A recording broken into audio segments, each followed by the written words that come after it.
सदैव धरी ध्यान ध्यान आदि परब भाषा रचे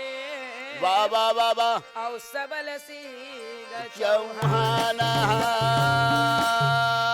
ए रागी काए गैया के चरैया मना मोहन मुरारी भैया जी बभाजी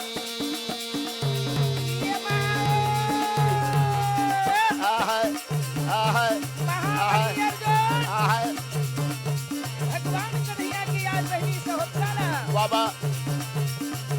आज ये जो शादी करके लाजे हाँ भैया जी बभाजी भैया ये बानी लाजे दे बोले लगी भाजी मोहाना मुरारी के मैं कैया लादम भैया जी ये कदी न चढ़ा जेला सो जाता है भैया जी भाजी भगवान कन्हैया जय हो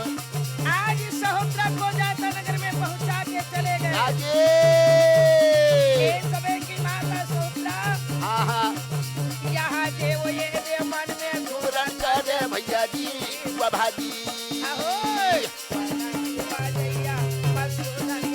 हाय हाय हाय हाय माता जी दे कुची दे जाजे लगी भाजी माता दूल्हा पति जे ला दे के लगी भैया जी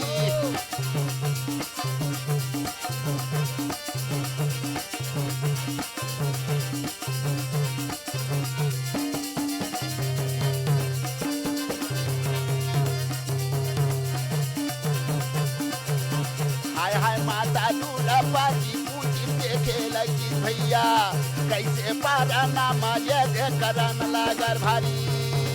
रागी भैया हो आज इस समय भगवान द्वारका नगर चले गए बाबा ये लगी विचार के कन्हैया एक दिन सोचे लगी चिरागी वाह वाह वाह वाह वाह वाह चल बहुत दिन हो गए मैं भक्ता पांडव के घर में नहीं गई होगा नहीं नहीं भाई भगवान कन्हैया हो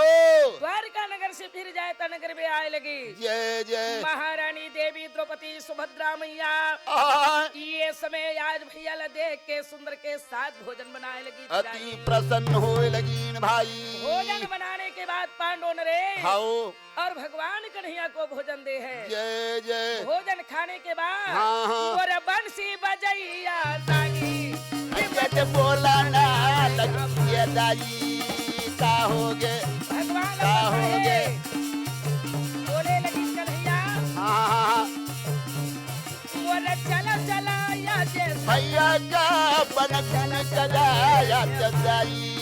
बोले चंडाला जट बोला ना लगे भाजी मोरे बनसी बजैया परत दूंगा दोनों निकल ना लगे भाजी मोरे जंगल जजे के तैयारी गा ये दे होवा ना लगे भाजी बोले खानो का बन में रागी दोनों पहुंचना लगे जे भाजी का होगे आज भगवान कन्हैया हाँ। भक्त बलिया तुझको लेके जय जय जय रथ में बैठ के खानो बन में आ गए बैठ जाएगा बोले नारायण नारायण भैया दोनों बैठेगा भाजी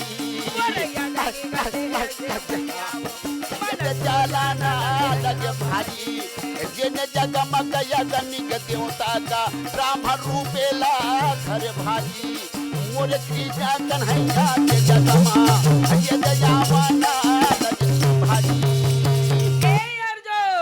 हो गए आज नर नारायण हाँ बड़ा सुंदर के साथ में खांडो वन में हाओ दोनों पहुंच के पत्थर के शिलाथर में बैठे बैठे रहे भैया वो जगह में हाँ अग्नि देव विचार करी यही मौका ला मौका है मौका ही आ गया।